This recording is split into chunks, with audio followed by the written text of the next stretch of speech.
Salut à tous, Kwame Sport, j'espère que vous allez bien, peu importe l'heure et l'endroit où vous regardez cette vidéo.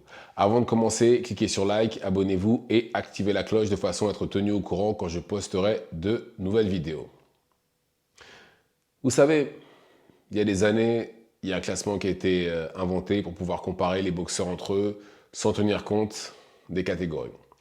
Et ce classement est le classement pound for pound. Et ce classement a vu en numéro 1 que des légendes. André Ward, Floyd Mayweather, Oscar de la Hoya, Roy Jones, Shane Mosley, Canelo bien entendu. À l'heure actuelle, c'est Usyk. Mais là, récemment, il a été mis à jour, vu qu'il y a eu du mouvement. Et voici ce que ça donne. Alors, je regarde sur mon téléphone. Numéro 1, Usyk. Normal, hein. Numéro 2, Inoue. Normal, rien à dire. Numéro 3, Crawford. Tout est cohérent. Numéro 4, Canelo. Jusque-là, on est cool. Jesse Bam Bam Rodriguez. Alors là, rien à dire, largement mérité. En 6, Arthur Beterbiev. Pareil, rien à dire. En 7, Dimitri Bivol.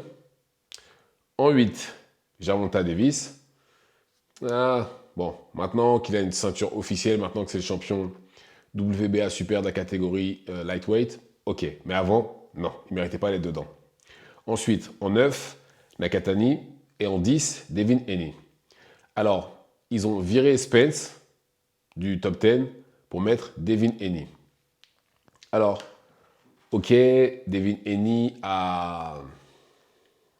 n'est plus... Enfin, il est invaincu, mais les gens se souviendront toujours qu'il a pris une raclée par Ryan Garcia. Ça, jusque-là, je pense qu'on est tous d'accord. Mais, même si sa défaite lui a été retirée, maintenant c'est un no contest. Avant ça, il n'y a pas très longtemps, enfin l'année dernière, il a eu un combat contre Lomachenko que beaucoup de gens pensent qu'il a perdu. Et là, plus ça, il retire Spence qui, lui, a été champion unique, qui a perdu son premier combat là. Il n'a jamais eu de combat avec de la controverse. Jamais. Il a toujours eu des combats clairs, nets et précis. Et là, au premier combat qu'il perd, il le vire du top. Non seulement il le vire du top, non seulement bon, il a perdu, mais c'est pas comme s'il avait perdu. À la différence de Devin Haney, lui, Devin Haney a perdu contre un contender en la personne de Ryan Garcia. Ryan Garcia n'a jamais été champion du monde et n'a jamais battu de champion du monde. D'accord? Certes, très fort, mais voilà, à ce niveau-là, il n'a rien accompli. Et de l'autre côté, certes, ça n'allait que dans un sens, le combat de Spence. Quand il a perdu contre Crawford, il a perdu. C'est vraiment allé que dans un sens. Je suis d'accord avec vous. Mais il a perdu contre un autre champion qui avait déjà été champion incontestable et qui était invaincu. Il n'a pas perdu contre n'importe qui. La personne contre qui il a perdu est passé numéro 1 par pound après. Ryan Garcia n'a jamais été champion dans ce classement-là. C'est là en fait où justement des fois le classement, bon, déjà pour commencer, ce classement-là, c'est subjectif. Selon la personne selon la personne qui fait le classement, vous n'aurez pas les mêmes résultats. Je suis quasiment sûr que là, si je demande, si vous deviez faire chacun d'entre vous devait faire son classement, je verrais au moins 50 trucs différents. Certes, les 5 premiers, je pense que ce serait les 5 premiers, ce sera plus ou moins les mêmes, dans un ordre plus ou moins différent, mais ce serait plus ou moins les 5 mêmes. Mais là, après, le reste, bon, après, c'est à votre appréciation. Mais c'est subjectif. Mais là, je pense que virer Spence pour mettre Devin Haney, non, c'est pas mérité. Spence ne mérite pas ça, j'ai envie de dire. Bon, après, bien entendu, faut qu'il revienne aussi. Parce que je dis ça, mais en même temps, Devin Haney a combattu en 2024. Spence n'a pas encore combattu et c'est possible qu'il ne combatte pas, vu que, si j'ai bien compris, son combat contre Fundora sera peut-être repoussé à début 2025. Mais quand même, ils ont viré Spence pour mettre Haney. J'ai rien contre lui, un très très bon boxeur. Et comme je dis à chaque fois, il mérite, il, il mérite d'être dedans. Je dis pas le contraire, parce que on parle quand même de quelqu'un qui était champion incontestable, qui est champion dans 2 catégories, qui Il a eu une année 2023 au top, ça n'y a pas à dire. 2024, plus compliqué. Mais 2023, non, il a assuré sur ce coup-là. Malheureusement, il s'est passé ce qui s'est passé contre Ryan, qui, bien entendu, a été puni pour ce qu'il a fait. Mais quand même, j'estime que virer Spence pour mettre Eni, c'est pas juste. C'est vraiment pas juste. Quelqu'un qui n'a pas, quelqu'un qui a, avec une décision aussi controversée que la sienne ne mérite pas d'être dans le classement aussi haut. Après, enfin, d'être dans le top 10 tout court. Même si, quand on regarde ses aptitudes et ce qu'il a accompli, oui, je ne dis pas le contraire. Mais c'est comme le top 3, par exemple. Il y en a pour qui le numéro 1, c'est Crawford. J'aimerais bien savoir pourquoi. Certes, oui, c'est le premier à être devenu champion contestable pour la deuxième fois. Mais lui-même l'a dit, hein, lui-même, que la place numéro 1, c'est Usyk qui la mérite. Usyk la mérite. Et lui, comme Crawford est devenu champion contestable une deuxième fois, sauf que lui, c'est quelque chose qui n'avait pas été réalisé depuis plus de 20 ans. Dans l'ère des 4 ceintures, théoriquement, la dernière personne à avoir eu ce titre-là de champion incontestable, c'était Lennox Lewis, début des années 2000. Ça faisait 20 ans qu'il n'y avait pas eu de champion à ce niveau-là.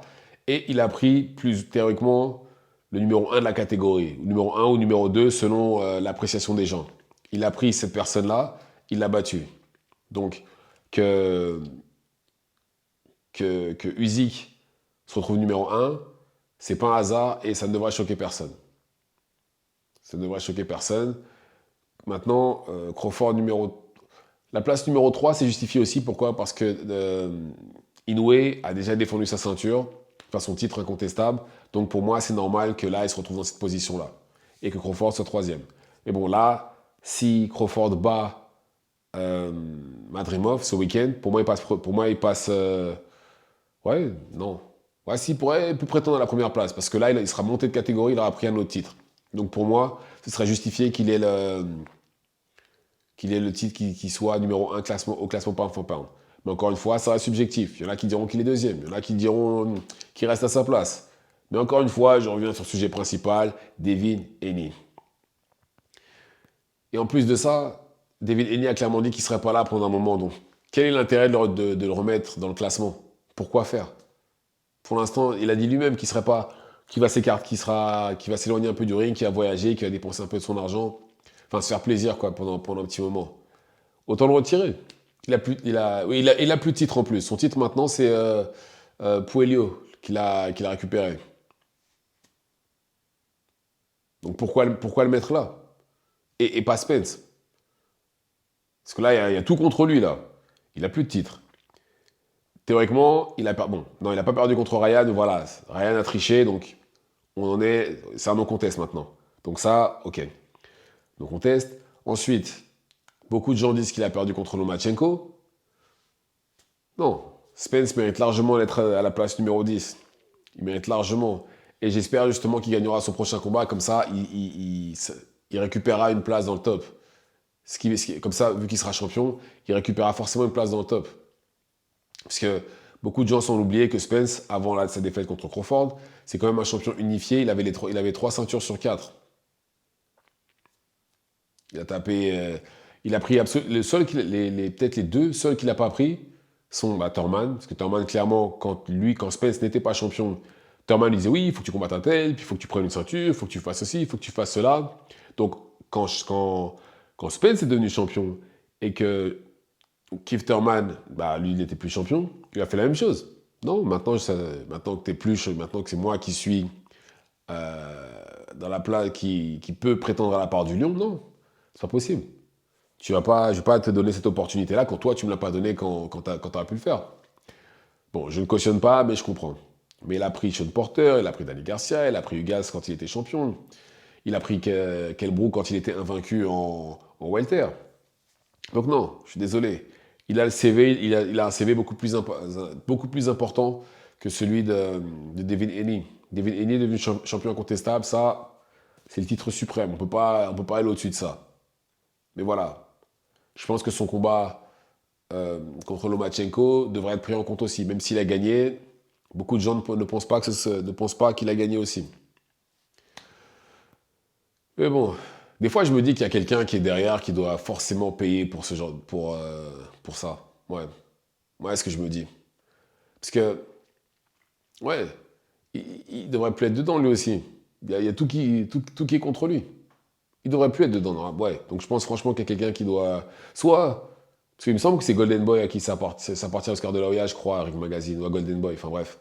C'est une compagnie qui est liée à Oscar de la Hoya.